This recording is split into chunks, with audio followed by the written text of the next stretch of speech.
And we are on. Hello and welcome to another episode of Sports Unhinged. I am Mo and I am with Ujita and Coach to react to Week 3 action and preview Week 4 in the NFL.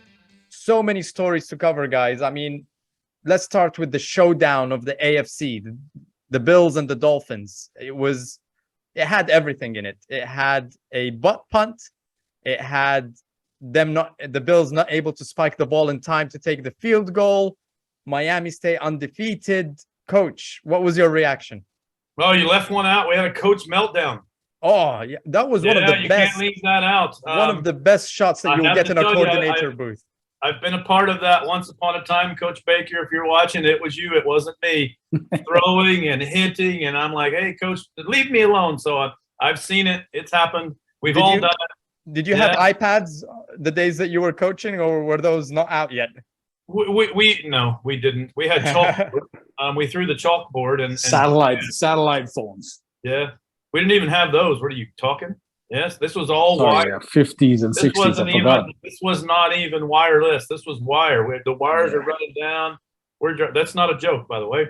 You had to put your mullet away in anger. I forgot about that. I have to be honest. I think Buffalo probably lost this game more than Miami won the game. There were just too many miscues you don't see from a team that good. However, give credit where credit is due. Miami played good defense when they had to. They got turnovers inside the 20. I think they had one drive of 4 plays and another drive of 5.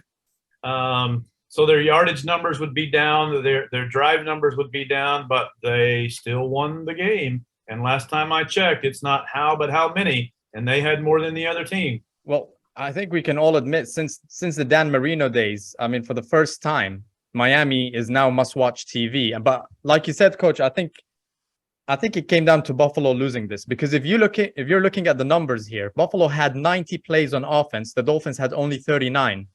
497 yards for Buffalo on offense. Dolphins only had 212. This shouldn't have even been close. But I think for me, it came down to 4 plays that Buffalo kind of messed up to get the loss there. So the first one was the missed field goal. The second one was the drive that, they had 20 plays in that drive and they should have gotten a touchdown, but then it ended in just a field goal with 3 points. The third one was the 4th and goal, which Josh Allen threw to McKenzie. He underthrew it.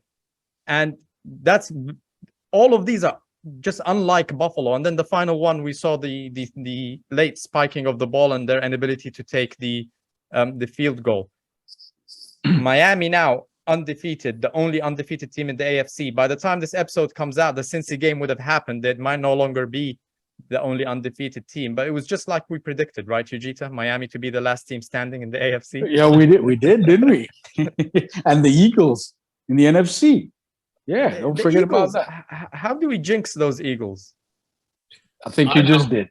I have them. I've got so many. Yes. I bet you got pink slips.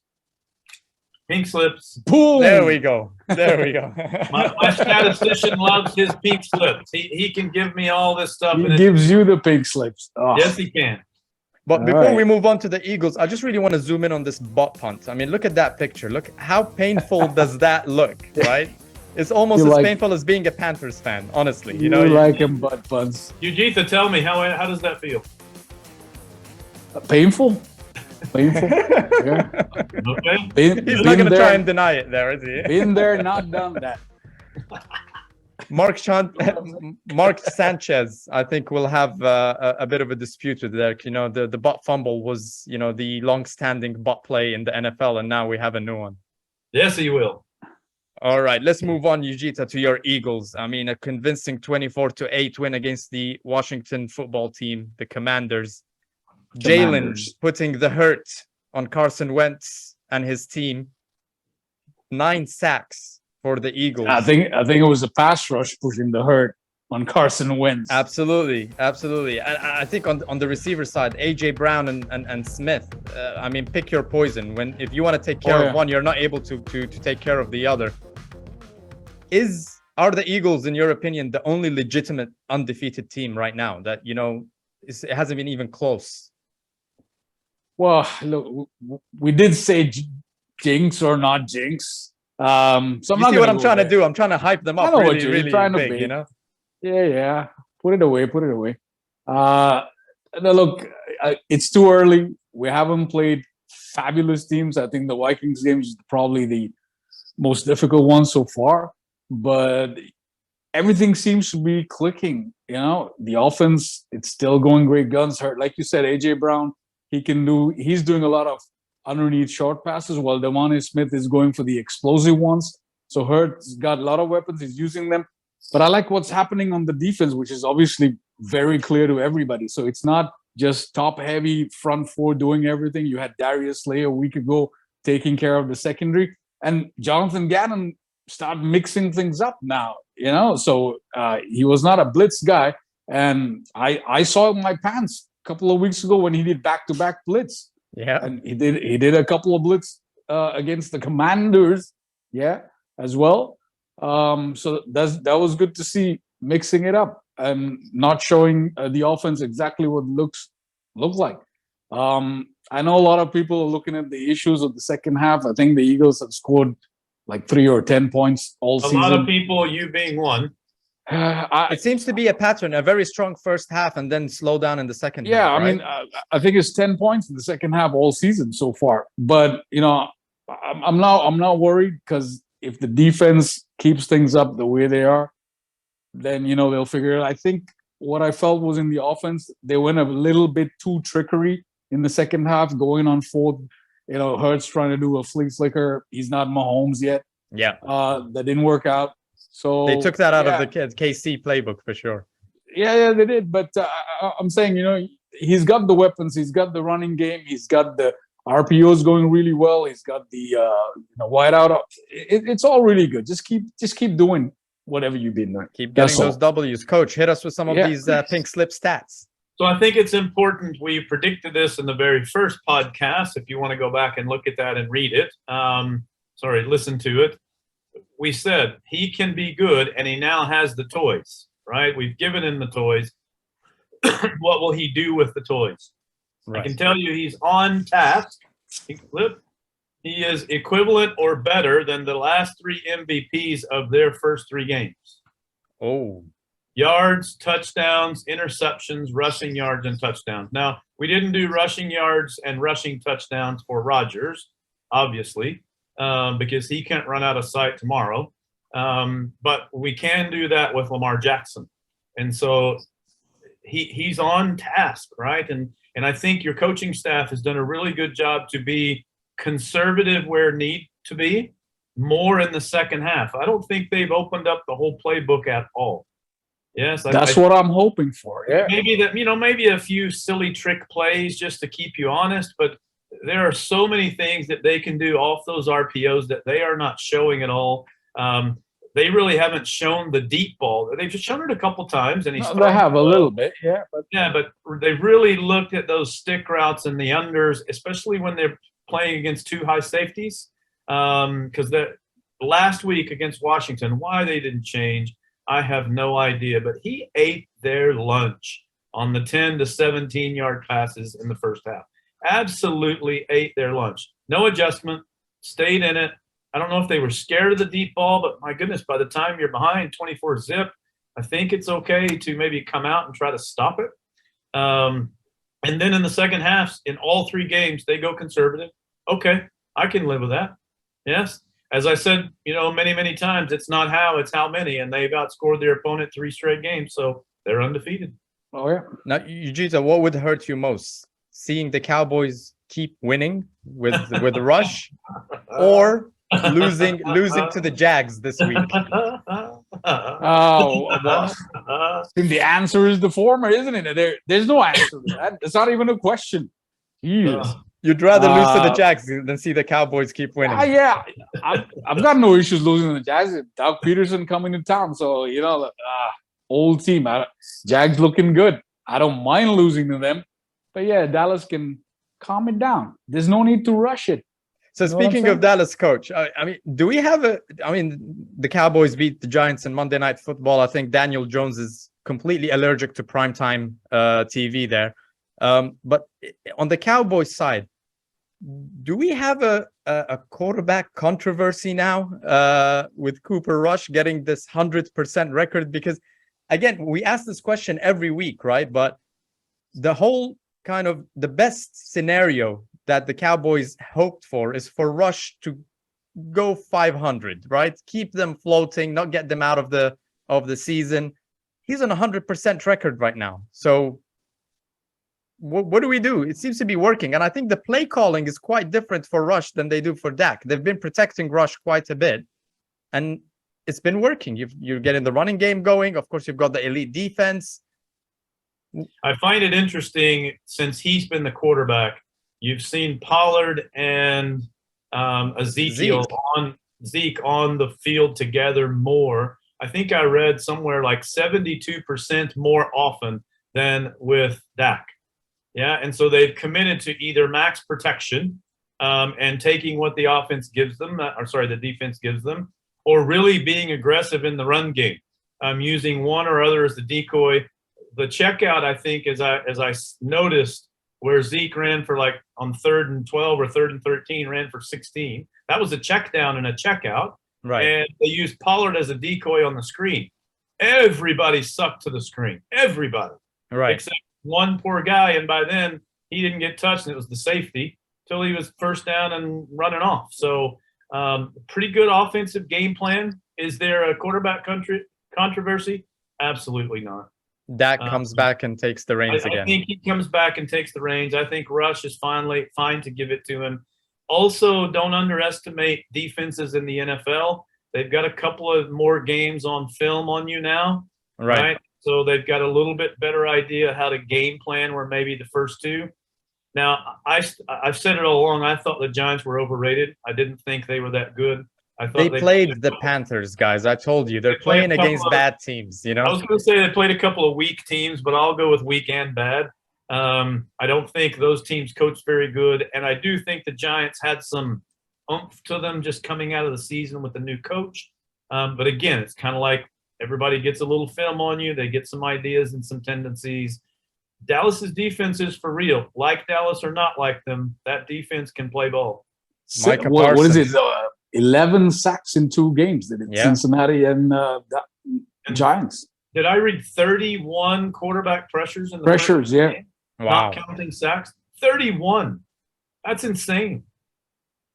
Defenses will keep you in it. Now, one of the things, I think one of the headlines that really shocked us as well during the week is the Indianapolis Colts, who were shut out last week by the Jags, came and actually won against Kansas City. Ujita, how did that happen? I think, all of these eliminator competitions must have lost thousands and thousands and thousands of people who would have picked KC as a sure win for that. I mean, what was your reaction to that game, Ujita? Why did Kansas lose the game against the Colts? Well, that's what it is. Kansas lost that game, and I told you guys early on. I did the math. I don't have my workings here with me, as teacher said, but KC should have won that game about 22-6, something like that. Because if you start off with the whole muffed punt, and that gave Indy 5 points right there. Then the missed field goal, the missed pat, some dumbass fake punt that they tried to do didn't work out. So it was all on them. And then you had that Chris Jones unsportsmanlike conduct right when they're going for the go-ahead drive.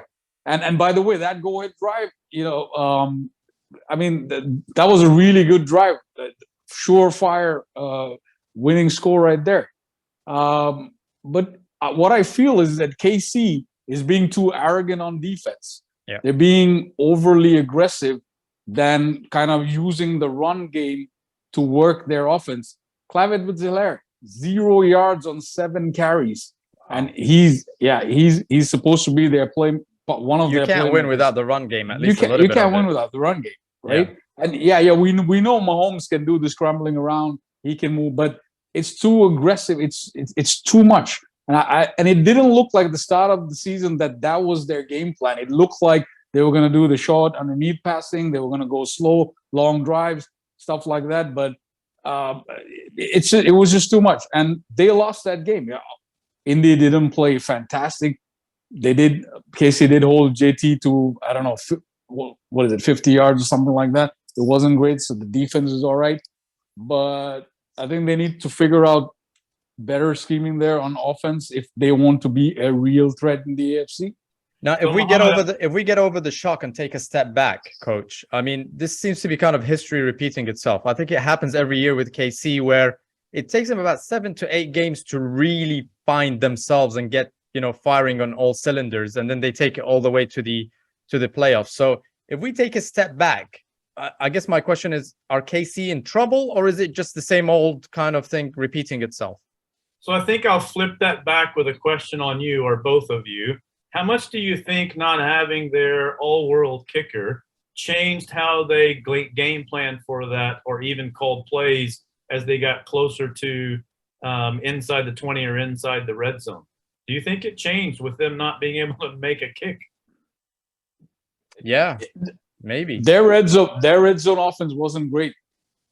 But the thing is with KC is that they never really relied on their kicker. They never really went for the 3 points. They always went for the jugular. They tried to get the touchdown right away. We don't see that killer instinct happening, right? If you'll go back and look on the 2 times in the red zone, the one that he missed and the one they went for on 4th down, where the tight end just drops a wide open catch going for a touchdown.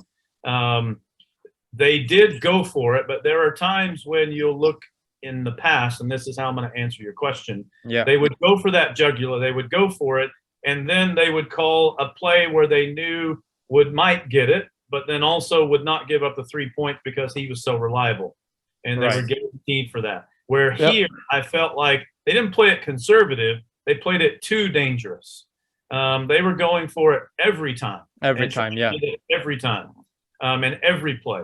And so I think that might have even led to some heated words at halftime of, hey, what are you doing? We don't have a kicker. We know we can't do this. We've got to throw it deep. We've got to give our guys a chance to make a play. Look, it could also be that they haven't had many 3-and-outs. I think they lead the league in the lowest 3-and-outs, something like 13%. So it could be that they're working on that premise that, we like I said, it's just aggressive stuff. They just want to get it done. They want to get. By the way, guys, I messed up earlier. I forgot Matt Ryan's in Indy, and that's what I meant when they were going for the go-ahead drive. Yeah. He was like old school Falcons 2016 Matt Ryan. Matt Ryan, yeah. And then he turned out to be 28-3 Matt Ryan. Oh, that was earlier. He'll never live that down. Now, Coach, KC go to play against Tampa Bay this week. Tom Brady still licking his wounds from the loss against the Packers. Do you see Tampa Bay with all of the players that have been missing? I think against the Packers, if you look at it, no receivers. They had Evans, Godwin, Julio Jones not playing. They didn't have their tackle. They didn't have their center. And it was a close game against Aaron Rodgers. I think 14-12 was the final score. Something really close. Burner. Do you see the Kansas City, running into trouble against Tampa? So, I have to be honest. I think this is where we get a good barometer of the new offense in Kansas City, because Tampa can play defense. Right. And so you'll get an idea of how much he misses that deep threat, and how much he really tries to press and throw it into windows where he maybe not should have. That's probably the main reason they lost in Indy.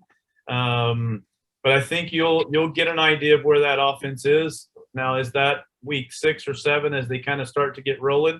Right. No. I think, in my opinion, when Tampa comes and Tampa Tom comes, I think he will make a statement and say, all of our people are back. I can see this being like a 45-42 game very easily if Kansas City figures it out. If they can't, Tampa, they will put the pedal to the metal.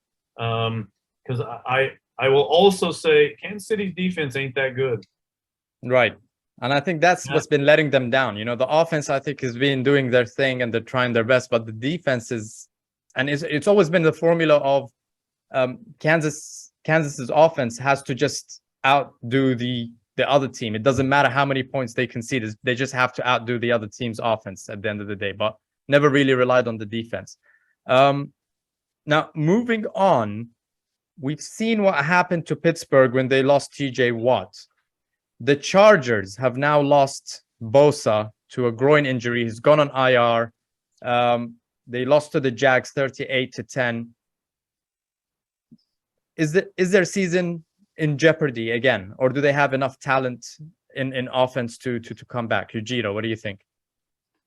Yeah, look, it all depends on what comes back.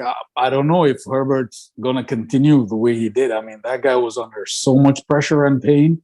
And that O-line, I think they're missing the center and the left tackle, like Rashawn Slater. I mean, those are key guys when the pass rush comes through. So as long as those guys are out, and also Bosa on the other side, I don't know. I mean, they have the talent. They have the talent.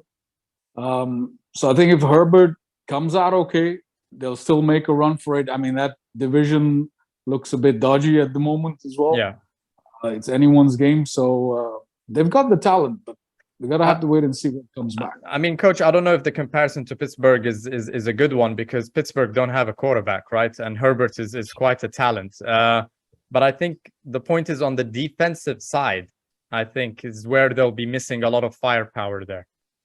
I think they were built and they redid a lot of their defense in the offseason. It's the reason they brought in Khalil Mack. It's the reason they brought in both the starting tackle and then another quality backup. I can't remember either their names, so I apologize for that. But I thought it was some pretty bad defensive coaching in game for the Chargers. Not that I'm a specialist or anything, but when Bosa goes out, it's almost like they didn't have a plan B of how might we call this defensive game plan now. It was very much a seat of your pants. You didn't see almost no stunting at all once he went out, and I think that made a difference. I also think maybe the quarterback for the Chargers is more hurt than we recognize because he should have come out. About 5 minutes. He had claimed the fame of having the strongest arm in the NFL, and there were 3 or 4 passes that he just couldn't put on the mark on stick routes and even quick outs that he would normally make. Not that that's the reason they lost the game, because I think the Jags did a good job taking advantage of both. But yeah, in-game coaching, I wasn't too impressed. I think they'll be better this week because they'll have time to adjust and time to create what that game plan looks like. They're still my Super Bowl pick, so I'll stick with them. We're only week 3. But I would like to see Herbert sit for a couple of games. Yep. I mean, speaking of quarterbacks that got hurt, did you guys see that hit on Tua in the Bills game where he got up and stumbled? It looked like a concussion. They took him to the hurt back. Yeah, I think they said that to get him back into the game. That was not a back injury. The guy didn't know where he was. I mean, they're investigating. I don't know. He's. I read earlier, right before we came on, he's going to start tonight. Okay. So I guess maybe the concussion protocol is important unless didn't your team apply. 3-0 and he's got $100 million he needs to make. I don't know. And people want to watch Miami and Tour. I don't. But okay. Must see TV. All right. Here's a question for both of you. If you had to pick a non-QB MVP for the season so far, based on what we've seen in the first 3 games, who would you pick? Who wants to go first on this one? Can I count Lamar Jackson as a running back? No, you can't. Because Yujita will say, I see your Lamar Jackson and I raise you a Jalen And I raise Hurts. you a hurt. Yeah, baby. When we posed this question, I had to think long and hard. And, nobody really jumps out at you. Like last year, Jamar Chase had a great first 2 or 3 games and jumped right on the map. Jonathan Taylor had a great couple of first games and was on. So Derrick Henry was the same, I think, in his first 4 games before he got hurt. Justin Jefferson, same thing. A great first game and then 2 quiet games after that. Yeah. Well, it's one of the reasons I popped the question of there are no real big standouts this year. right? Nope. You could even go defense and go maybe Micah Parsons. That's who I had down. I was like, I couldn't find anyone on offense. I'm like, I have to go to the defensive side, and Micah Anybody Parsons. wants some of that? After the first game, you might pick, Tyreek Hill or Jace or Waddle, either one. Right. I would actually go defense the more that Josiah and I talked about it. Hard to argue Micah Parsons, especially with Watt going out early. What was the kid who's had 3 interceptions already? I can't remember his name. Tampa? In Tampa.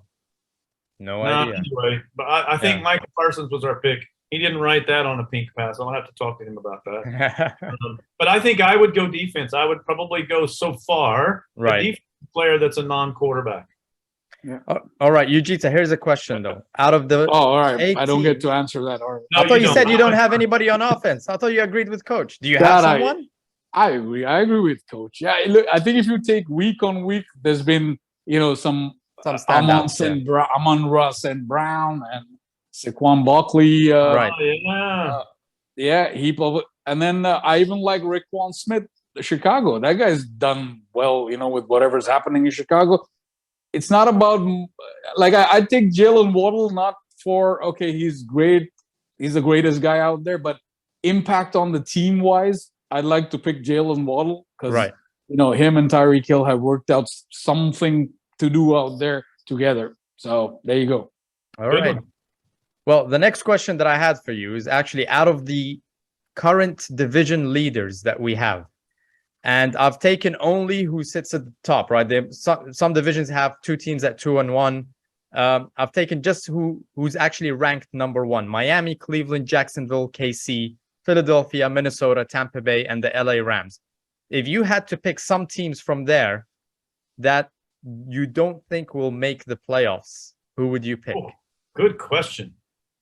Yeah, it is a good question, but it's really too early for this, isn't it? It's really too early because from what we see now, and if you look at the divisions, very unlikely. Well, the division that's been very unlikely for this last so many years could field 3 teams in the playoffs, right? And that's the East, baby. And that's just looking at it from the current perspective. So having said that, I don't see any division leader right now being overstaged out of the playoffs. Right. Because what's below them right now, especially in the West and the South, is a bit of garbage. So I see the North. Minnesota may fall to second, but they'll still make the playoffs. So answer is, I don't see any division leader right now out of the playoffs. Not Cleveland? No, I thought he was NFC. I thought he went NFC. Both NFC and AFC. Did you go AFC as well?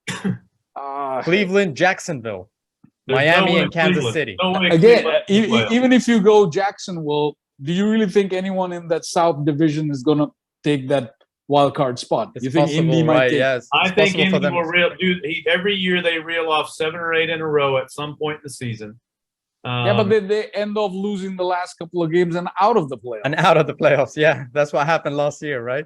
Came down to the last game of the season. Well, I don't know about Jacksonville. I don't see Cleveland in the playoffs. No way. I just don't think I think there will be a lot. Let's say he wins the next 2 or 3 games, and then what's his name comes back in 5 more weeks, and they just flip the switch. Say his name. Say his name. I'm not saying his name. Yeah, I won't do it. He who must not be named. Well, speaking of quarterbacks that shouldn't be named or should have probably been left back in Cleveland, Baker Mayfield. Did anybody see that? Tell us about your team. Tell us about the Panthers. Did you guys see that master class of a game by Baker Mayfield? 12 out of 25 passes completed.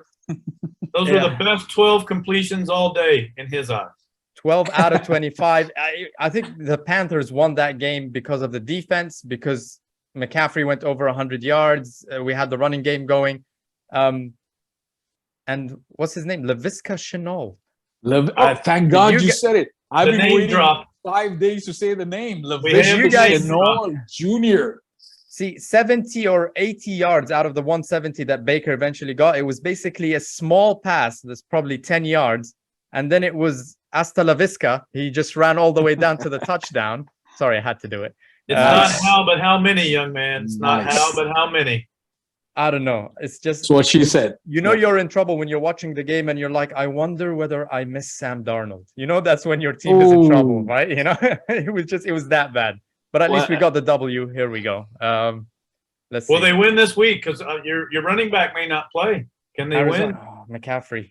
Why'd you bring it up? Why'd you bring it He's up? missing. So he's missed 2 days in a row of training because he And it's sneezed. a Thursday practice as well. It's not like it's a first day back and a Wednesday. Thursday.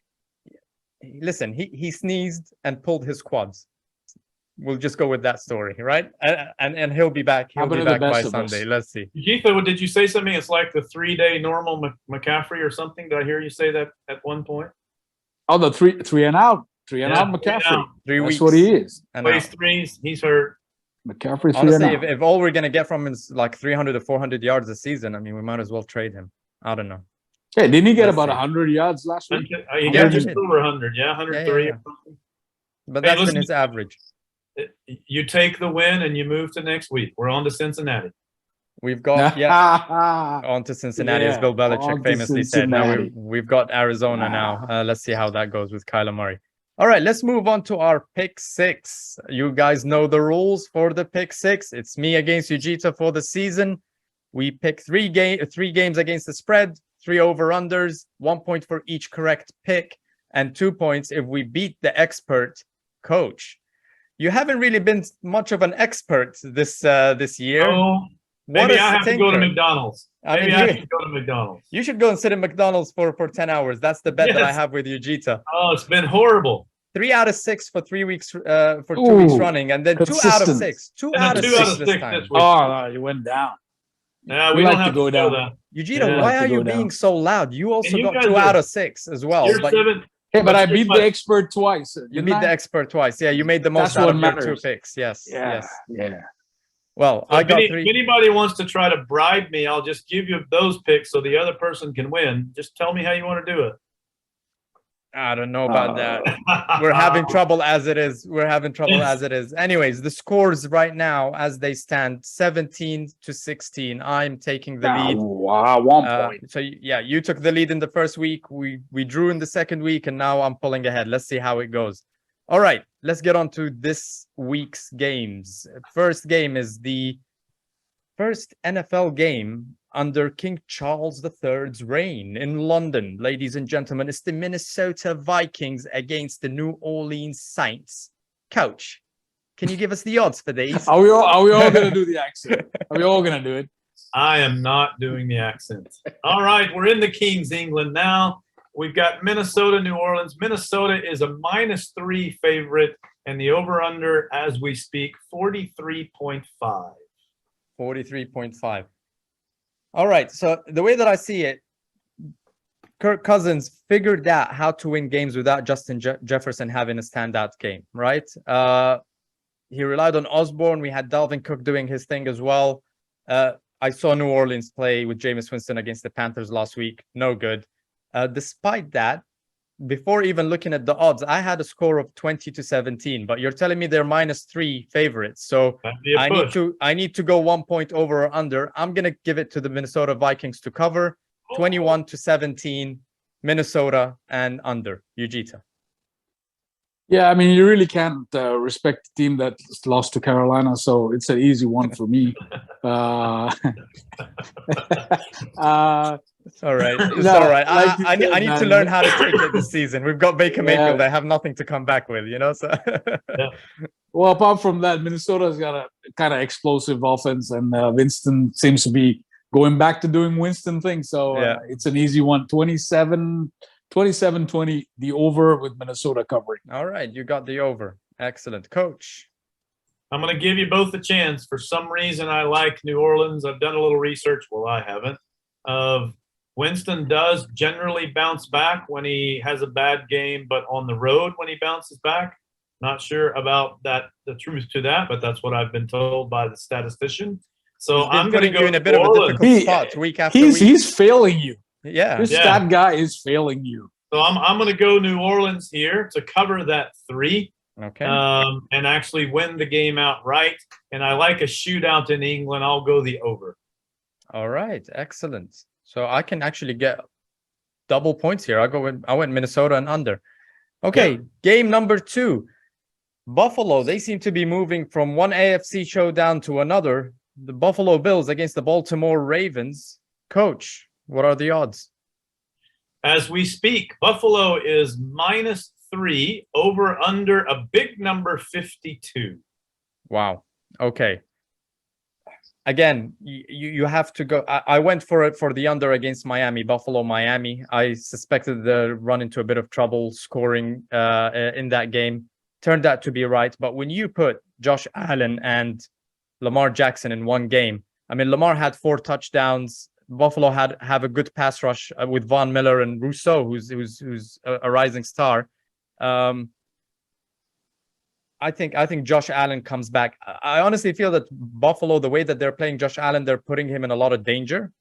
So he'll keep going until he gets injured. But until that happens, and I think if they keep going down with the play calling the way they're going right now, he will get injured at some point in the season.